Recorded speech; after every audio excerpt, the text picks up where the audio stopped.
ನಾವು ದಿನಾಲು ಪೂಜೆ ಮಾಡುವಾಗ ಅಗರಬತ್ತಿಯನ್ನು ಬಳಸುತ್ತೇವೆ. ಆದರೆ ಈ ಅಗರಬತ್ತಿಯ ಸ್ಮೆಲ್ನಿಂದ ನಮ್ಮ ಮನೆಯಲ್ಲಿ ಒಂದು ಹಬ್ಬದ ವಾತಾವರಣ ಏರ್ಪಡುತ್ತದೆ.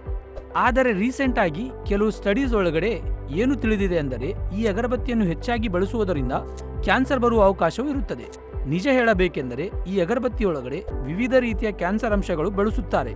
ಉದಾಹರಣೆಗೆ ಪಾಲಿಅರೋಮೆಟಿಕ್ಸ್, ಹೈಡ್ರೋಕಾರ್ಬನ್ಸ್, ಕಾರ್ಬೋನೇಲ್, ಬೆಂಜಿನ್ ಅಂತಹ ಕೆಮಿಕಲ್ ಇದರೊಳಗೆ ಇರುತ್ತದೆ. ಆದ್ದರಿಂದ ಇದನ್ನು ಹೆಚ್ಚಾಗಿ ಬಳಸಿದರೆ ನಮ್ಮ ಆರೋಗ್ಯಕ್ಕೆ ಒಳ್ಳೆಯದಲ್ಲ. ಹಾಗಂತ ಅಗರಬತ್ತಿಯನ್ನು ಕಂಪ್ಲೀಟ್ ಆಗಿ ಬಳಸುವುದು ಬೇಡ ಅಂತ ಹೇಳುತ್ತಿಲ್ಲ.